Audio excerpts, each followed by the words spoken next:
Why would a husband serve legal papers to the wife he once adored?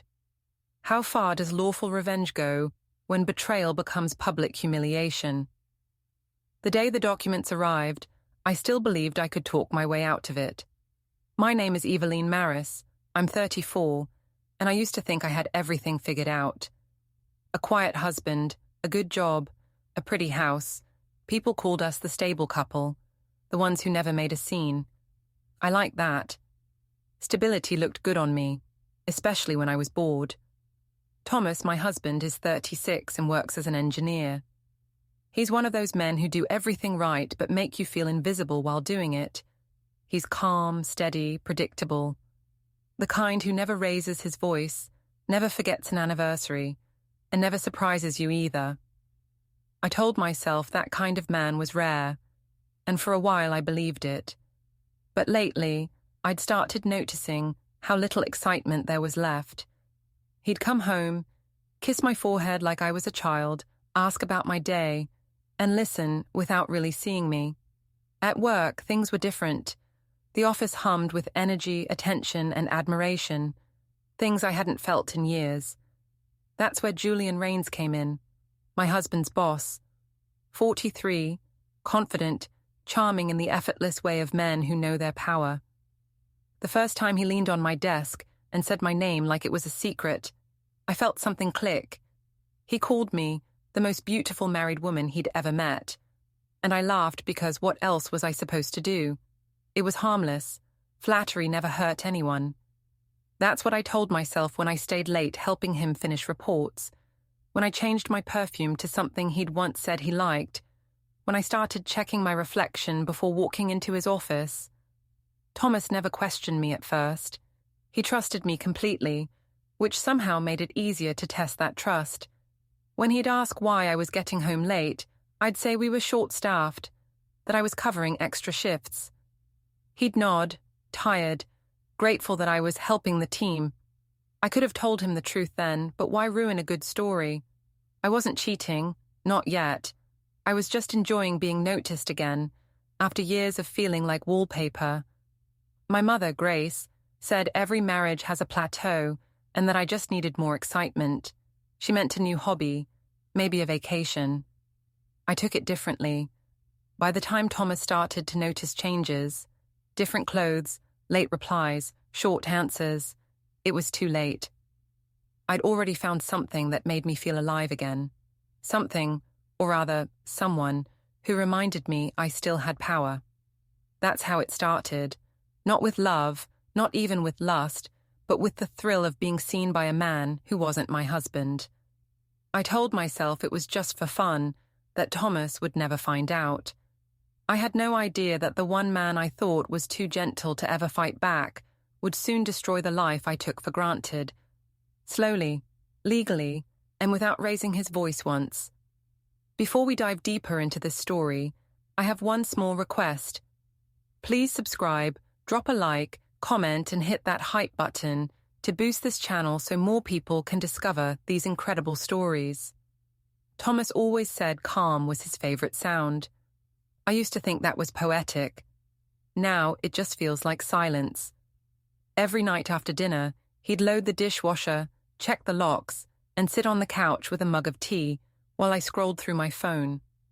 We didn't argue, we didn't flirt. We just existed in the same space, polite and predictable. He'd ask how my day was, and I'd tell him about office gossip or my boss's deadlines. He'd listen, nod, and tell me I worked too hard. He said it like a compliment, but it sounded like pity. I started wondering when we stopped being exciting and started being safe. My friends called me lucky. They said Thomas was the kind of husband women prayed for. He cooked, remembered birthdays, never flirted with other women, never came home drunk. But that's the thing about perfect husbands. They make you feel like the ungrateful one when you start wanting more. I told myself it wasn't more I wanted, just different. A little tension, a spark, someone who looked at me like I wasn't just furniture. Julian Rains showed up at my office right around that time.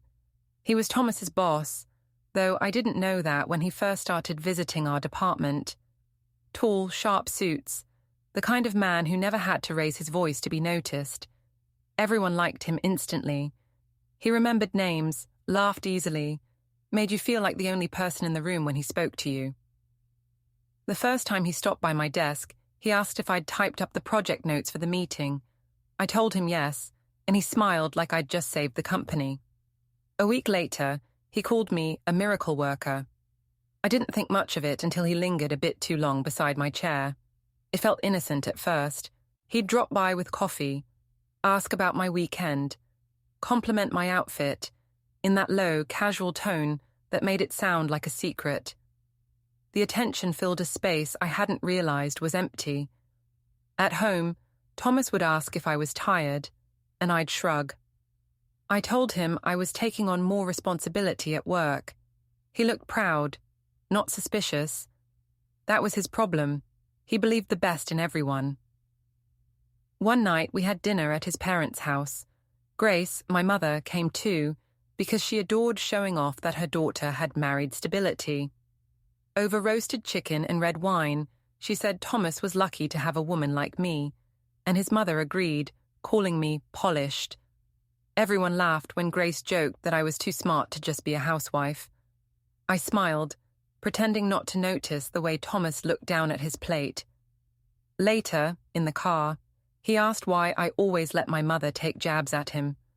I told him he was overreacting, that she didn't mean anything by it. He sighed and said he wished I'd defend him once in a while. I told him to grow a thicker skin. He stopped bringing it up after that, which suited me fine. The less he questioned things, the easier it was to keep my small deceptions safe. I wasn't lying to hurt him, I told myself. I just wanted to feel alive again.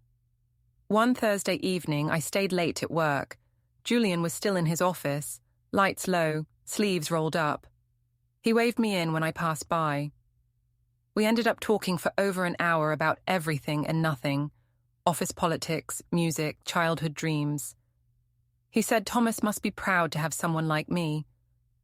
I laughed and said Thomas didn't really notice things like that.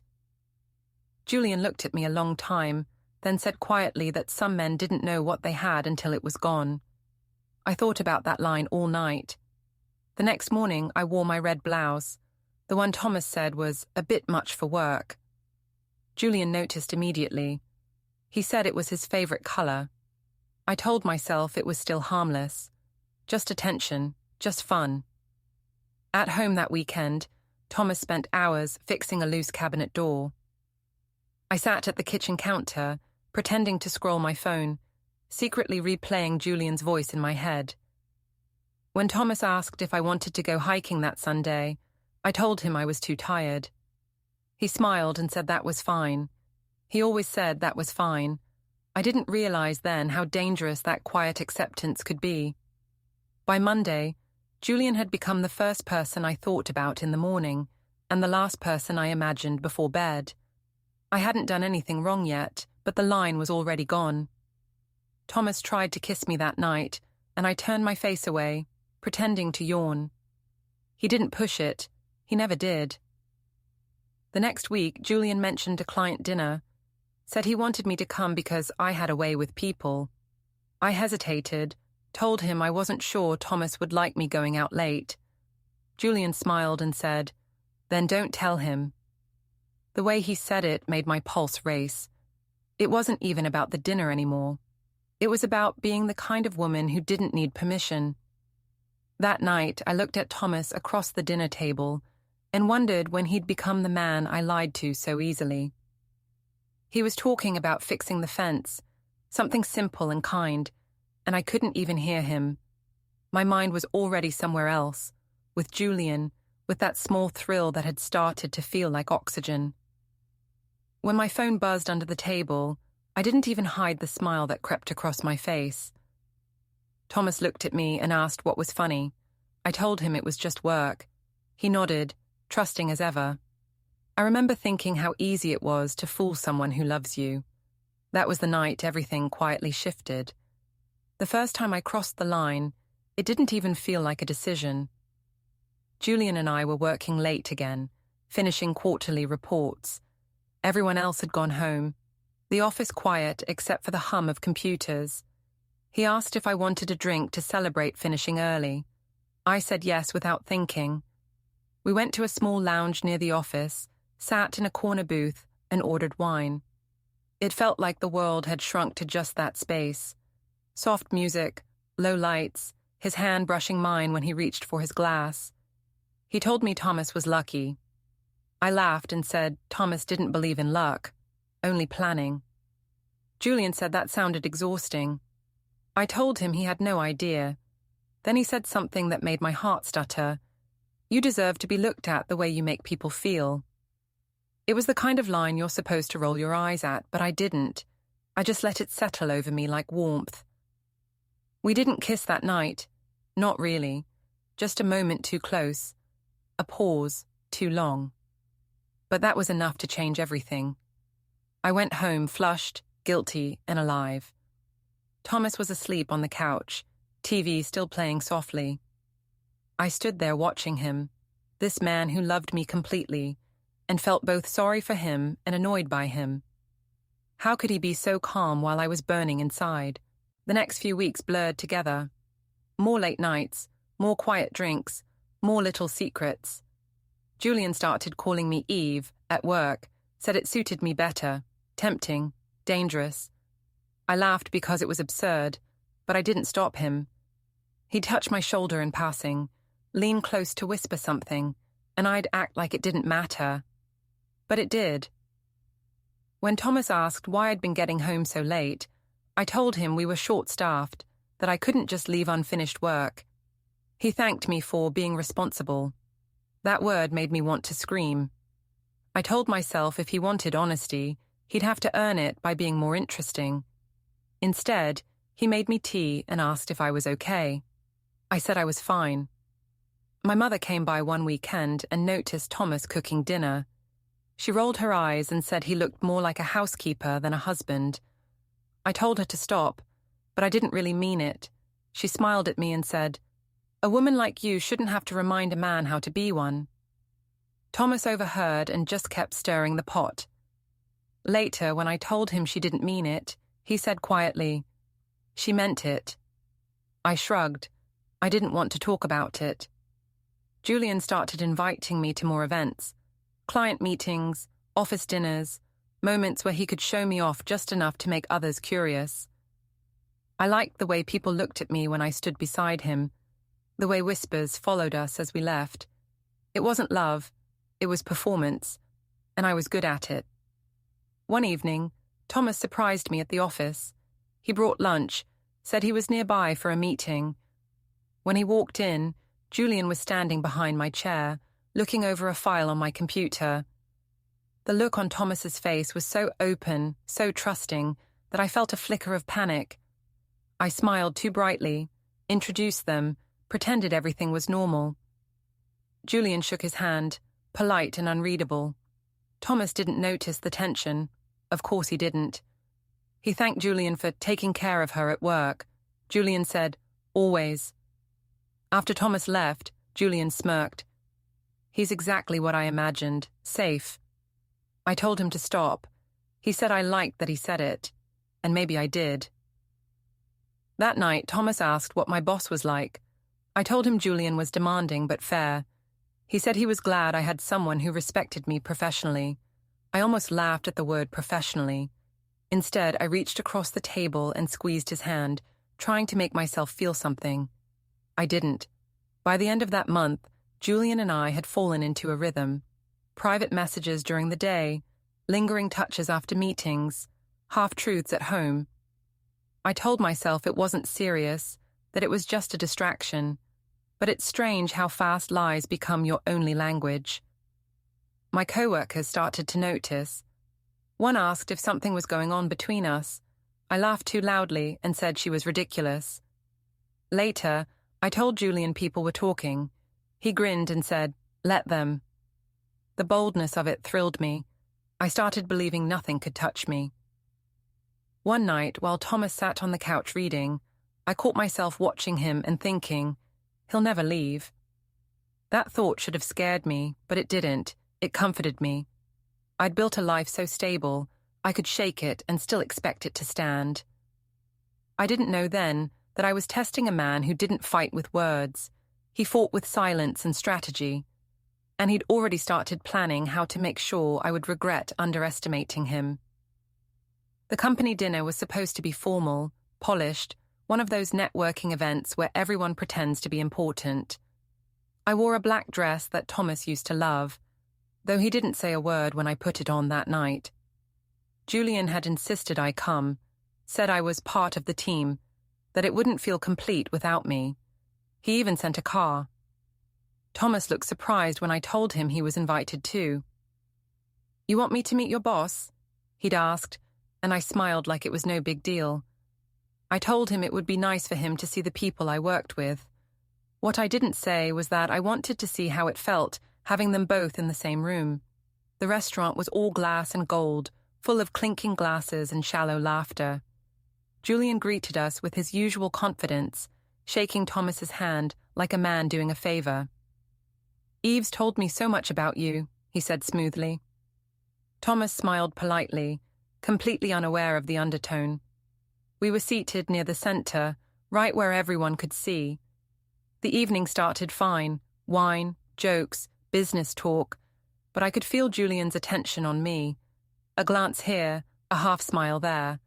It was thrilling, dangerous. I felt powerful. At one point, someone asked how we managed to balance work and marriage. I joked that Thomas didn't notice when I came home late because he was married to his laptop. People laughed. Even Julian chuckled. Thomas just looked at me, not angry, just disappointed. That stung more than anything. To fill the silence, I added, "He's the calm one. I bring the energy." Someone joked that every marriage needed a spark, and I smiled too widely, saying, "Oh, I bring plenty of spark." Later, Julian raised a toast to hard work and the women who make it look easy. His eyes lingered on me. Everyone clapped, but the sound in my ears felt distant. I caught Thomas watching the exchange, his jaw tight, his fingers still on the stem of his glass. I tried to brush it off, teasing him lightly. "Don't look so serious," I whispered. He didn't answer. After dinner, a group of us gathered near the bar. Julian leaned close, murmuring something about how stunning I looked. I laughed too loudly. The bartender glanced over, and I suddenly realized how it might look. Thomas stood a few feet away talking to another engineer, but I could feel his presence like gravity. Then Julian said something careless, something like, "If you ever get bored of quiet nights, you know where to find me." I froze. It was supposed to be a private joke, but it landed loud and sharp. Thomas turned just in time to see my face. I tried to laugh it off, said Julian was always teasing, but the moment was already poisoned. The room buzzed with polite chatter, but I could feel the weight of people noticing. Thomas excused himself not long after. He said he had an early morning. He looked at me for a moment before leaving, calm and unreadable. "Enjoy your night," he said softly. I told myself he was sulking, being dramatic. I stayed, of course. I wasn't going to let him ruin the night. When I got home, his car was in the driveway, but the lights were off. I went upstairs and found him lying awake. He didn't speak. I asked if he was angry. He said he wasn't, just tired. That was worse. I tried to explain that the jokes were harmless, that Julian was just friendly, that I'd only wanted to make a good impression. Thomas listened and said nothing. Finally, he whispered, "You humiliated me tonight." I told him he was overreacting. I said, "You're making it sound worse than it was." He nodded once, turned off the light and said, "Good night, Eveline." Not Eve, not sweetheart, just Eveline. In the morning, he was gone before I woke up. He'd left a note saying he'd be staying late at work. That night, when he didn't come home for dinner, I texted him asking if everything was okay. He replied, "Fine." One word. That was when I realized I might have crossed a line I couldn't joke my way back from. But instead of apologizing, I doubled down. I told myself he needed to lighten up. At the office, I told my co-workers Thomas was jealous and controlling. They laughed and said all men get insecure when their wives are successful. I let them believe it. It made me feel justified, like I was the one being wronged. Julian, of course, found the whole thing amusing. He said Thomas should be proud that his wife could hold her own in a room full of men. I told him I wasn't sure Thomas even respected what I did. He smiled, said, "Then maybe he doesn't deserve you." That line worked exactly as he knew it would. The distance between me and Thomas grew fast after that. He stopped asking about my day, stopped waiting up for me. He still did the chores, still spoke politely, but there was no warmth. I kept trying to provoke him, small digs, careless comments, anything to make him react. But he didn't. It was like living with a stranger. One night, I came home late again, the smell of Julian's cologne still faint on my jacket. Thomas was sitting at the kitchen table, papers spread out in front of him. He didn't look up when I walked in. I asked if he was working. He said yes, still calm. Then he asked quietly, "Are you?" I froze. My instinct was to deny. I said, "Of course I am. What's that supposed to mean?" He looked at me then, eyes steady. "Nothing," he said, "just making sure." And that was it. No fight, no accusations, just silence. Somehow that scared me more than yelling would have. The next morning, he left early and didn't text all day. When I got home, he wasn't there. I called my mother to complain. She said, "He's being dramatic, honey. He should be thanking you for putting up with his dull routine." Grace always made it sound like my boredom was a virtue, not a warning. She told me to come stay with her for a few days, give him space to miss me. I agreed. At her house, she poured wine and told me men always come around once they realize what they're losing. I wanted to believe her, but part of me sensed something different in Thomas's silence. I told her he'd been acting strange, distant, maybe even plotting something. She laughed and said, "Sweetheart, he's an engineer, not a spy." I spent the weekend pretending everything was fine. I even texted Julian, asking if he wanted to meet for drinks. He said he was busy, then never replied again. I tried to brush it off, but the rejection stung. On Monday, I went back to work and found his office door closed. His assistant said he was in meetings all day. When he finally passed me in the hallway, he just nodded politely. No smile, no inside joke. I stood there frozen. That afternoon, HR called me in. They said there had been complaints about inappropriate conduct. My stomach dropped. I asked who filed it. They said they couldn't disclose that. I knew immediately. Julian had flipped the narrative, protected himself before I even realized there was a narrative to protect. I went home early, shaken, and found Thomas's side of the closet nearly empty. His suits, shoes, even his watch, all gone. My heart pounded as I looked around. On the nightstand was a plain white envelope with my name on it. Inside was a single sheet of paper, forwarded to Colin Maris, Esquenza. That was his brother, the lawyer. I called him right away. He didn't answer. I texted Thomas, asking what was going on. No reply. I called again and again until finally he sent one message. "You'll hear from Colin tomorrow." I didn't sleep that night. My mother said it was just a scare tactic, that Thomas wouldn't actually do anything.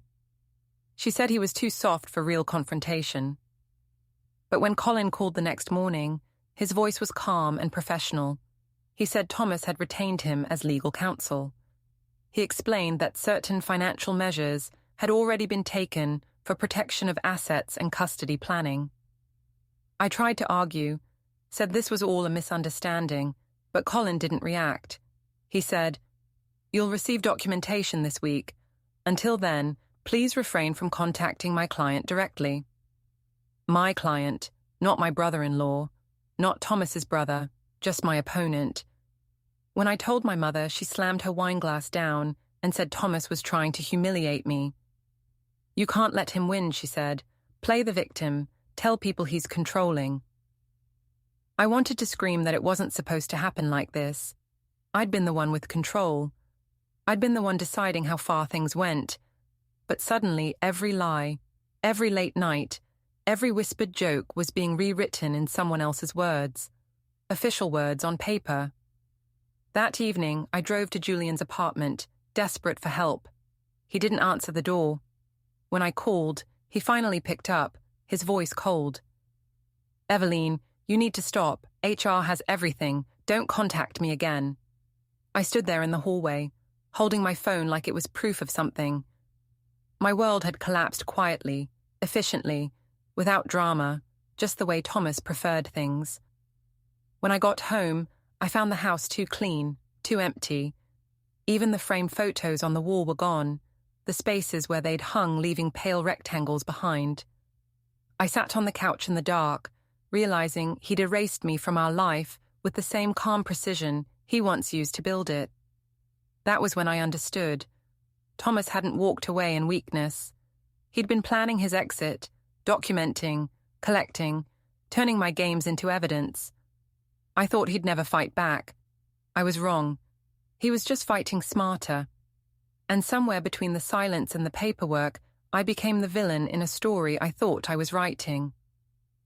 The official letter arrived on a Wednesday morning, delivered by a man in a grey suit who didn't meet my eyes. It was thick, heavy, full of words I didn't understand, but recognized the weight of immediately. Petition for separation, temporary financial restrictions, custody consideration. I sat at the kitchen table reading and rereading the pages until the words blurred. Thomas hadn't just left. He had built an entire plan before walking out the door. I called him again, straight to voicemail. I texted, "We need to talk. This is ridiculous." No reply. The silence was infuriating. He wasn't screaming, wasn't begging for understanding, wasn't even giving me the satisfaction of a fight.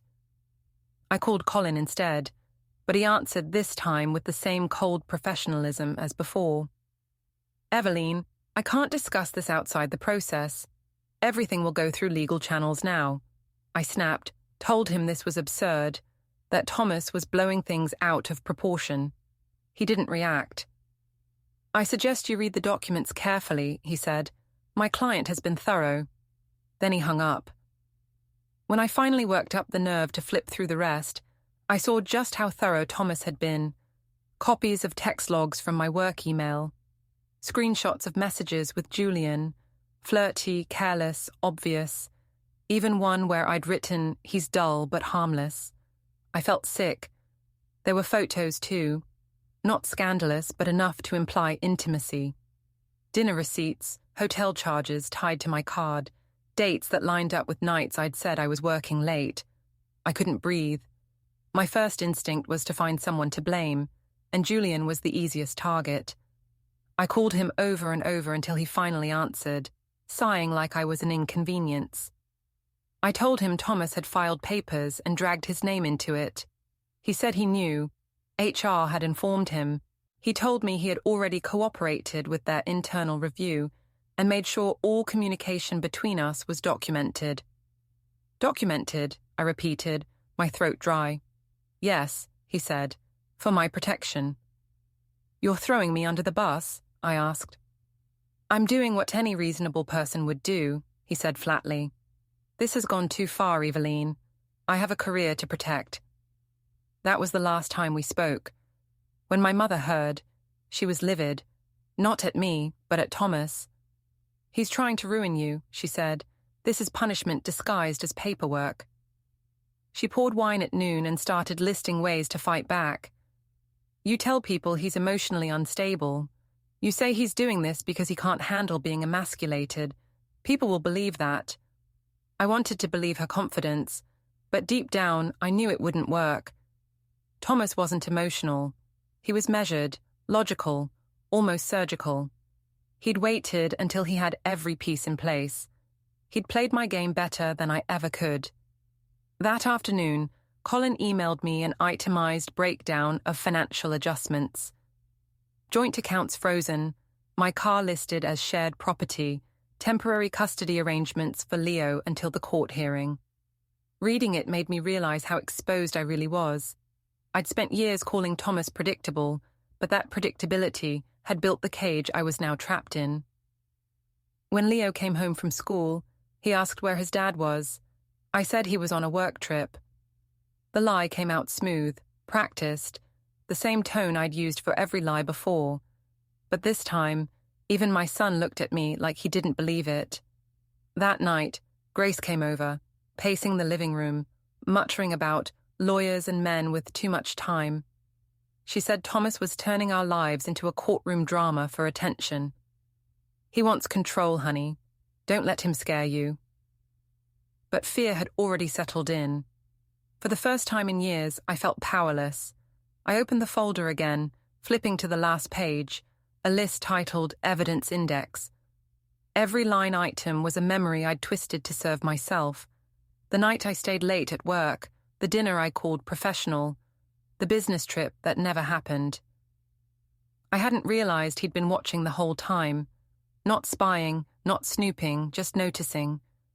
Every absence, every lie, logged quietly while I was busy convincing myself he was oblivious.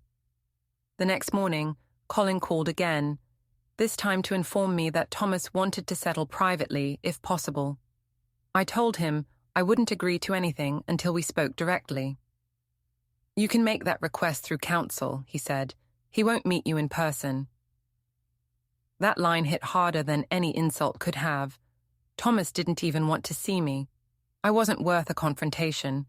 I'd been dramatic, defensive, manipulative, and he'd chosen precision instead of anger. I told Colin I'd fight it. He said calmly, "That's your right, but everything you do will be on record now." When I hung up, I threw the papers across the room. One sheet slid under the couch. I left it there. For the next few days, I moved like a ghost. I still went to work, though I felt every whisper that followed me down the hallway. HR had placed me under review. My access badge worked, but barely. People stopped meeting my eyes. Even the receptionist, who used to compliment my shoes, avoided small talk. Thomas's silence stretched like punishment I couldn't escape. No calls, no texts, not even updates through Leo's school emails. Everything came through Colin now. It was like being erased in real time. By Friday, I started convincing myself I could still fix it. I rehearsed speeches in the mirror about forgiveness, about misunderstanding, about how love could survive mistakes. I even drove to Thomas's office after work, thinking maybe he'd listen if he saw how desperate I was. But when I arrived, the receptionist told me he was gone for the day, and that she'd been instructed not to let me wait inside. He'd anticipated that too. I sat in the parking lot, watching the lights flicker off one by one, and realized there was nothing left to say that would make any difference. For the first time, I understood what it meant to lose to someone who never raised his voice. That night, I went home to an empty house, opened a bottle of wine, and stared at the envelope again. The legal words blurred into shapes I didn't recognize. I kept whispering, "It's not fair." But the truth sat there quietly, the way Thomas always had. Fair had nothing to do with it. The hearing was quick, too quick for something that had once been my entire life. The courthouse smelled of paper and disinfectant, people whispering into cell phones, heels clicking on tile. I sat outside the clerk's office with my mother beside me, pretending to look composed. She wore too much perfume, the same one that made Thomas's nose wrinkle at family dinners. Colin approached us with another man I didn't recognize, Thomas's co-counsel apparently. He greeted me politely, as if I were just another name on a case file. "Mrs. Maris," he said, holding out a folder, "here's today's agreement." I took it, though my hands trembled. Inside were pages outlining temporary custody arrangements, asset division, and property rights. At the bottom, a clause about conduct, something about preserving the moral welfare of the child. I read it twice before the meaning hit me. My affair wasn't just personal anymore. It was now part of a legal record defining my worth as a parent. Grace leaned over, hissing that I shouldn't sign. "He's trying to humiliate you," she whispered. "He can't take Leo from you." But she was wrong. Thomas wasn't trying to humiliate me. He didn't need to. The humiliation had already done the work for him. A few minutes later, I saw him through the glass doors of the hallway, steady, calm, in a dark suit that made him look even more distant. He didn't glance my way. He spoke quietly to Colin, signed a form, and handed it to the clerk. Then he turned and started walking toward the exit. I stood up before I could stop myself. "Thomas," I called. He paused but didn't turn around. "Can we talk?" He hesitated for 1 second, then said, without looking back, "We've talked enough." That was it. No anger, no bitterness, just finality. The same calm tone he'd used every time he'd fixed something in the house, every time he'd said goodnight. But this time, it wasn't care, it was closure. I sat down again, my knees shaking. Grace muttered that he was cold, heartless. I didn't argue. I just stared at the door he'd walked through and realized that was the last time I'd see him as my husband. When the clerk returned with the finalized documents, she asked me to sign beside his signature. I did. My pen left a faint smudge where my hand shook.